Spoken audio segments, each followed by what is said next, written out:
जिसके पास स्वयं बुद्धि नहीं है उसका शास्त्र भला क्या कर सकते हैं। आंखों से अंधे व्यक्ति के लिए भला शीशा क्या कर सकता है।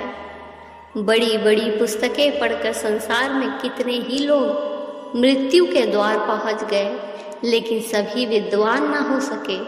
यदि कोई प्रेम के केवल 2.5 अक्षर ही अच्छी तरह से पढ़ ले, अर्थात प्रेम का वास्तविक रूप पहचान ले, तो वही सच्चा ज्ञानी होगा।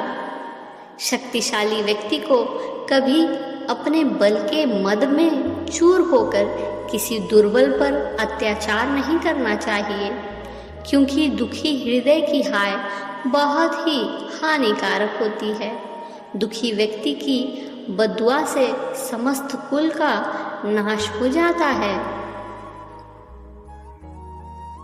एक इंसान के रूप में आपको ये नहीं सोचना चाहिए कि जीवन आपको कहाँ ले जाएगा। आपको सिर्फ ये सोचना चाहिए कि आप उसे कहाँ ले जाना चाहते हैं।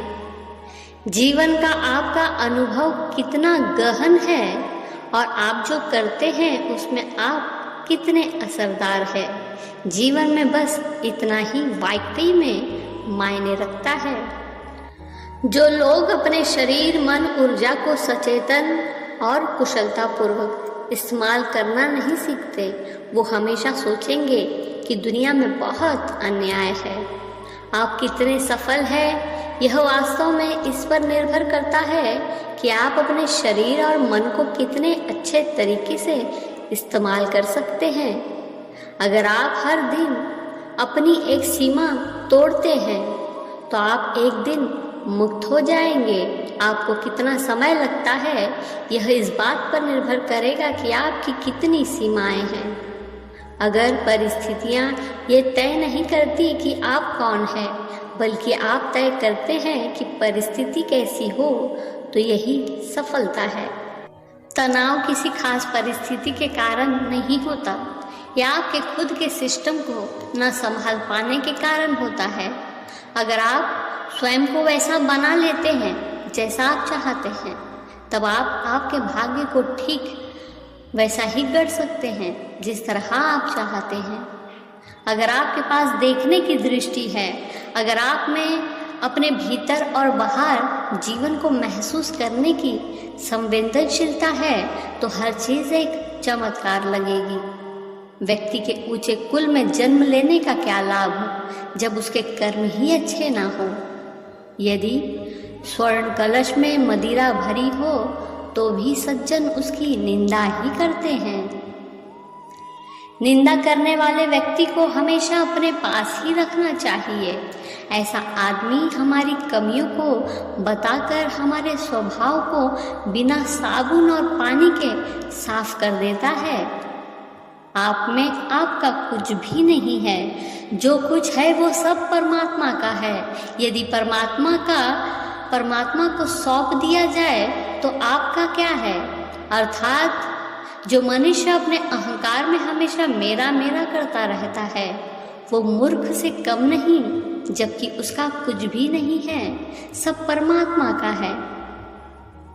मृग की अपनी ही नाभि में कस्तूरी रहती है, लेकिन ज्ञान के अभाव के कारण मृग उसे संपूर्ण जंगल में ढूंढता रहता है। ठीक उसी प्रकार संसार के कण कण में परमात्मा का वास है, लेकिन ज्ञान के अभाव के कारण संसार उन्हें नहीं देख पाता। इस संसार में सत्य के समान कोई तपस्या नहीं है तथा झूठ के समान कोई पाप नहीं है। जिसके हृदय में सत्य होता है वहाँ साक्षात परमात्मा का वास होता है। अगर पत्थर पूजने से परमात्मा की प्राप्ति होती तो पहाड़ की पूजा करें। इससे अच्छा तो वो चक्की है जिसका पीसा हुआ आटा समस्त संसार खाता है।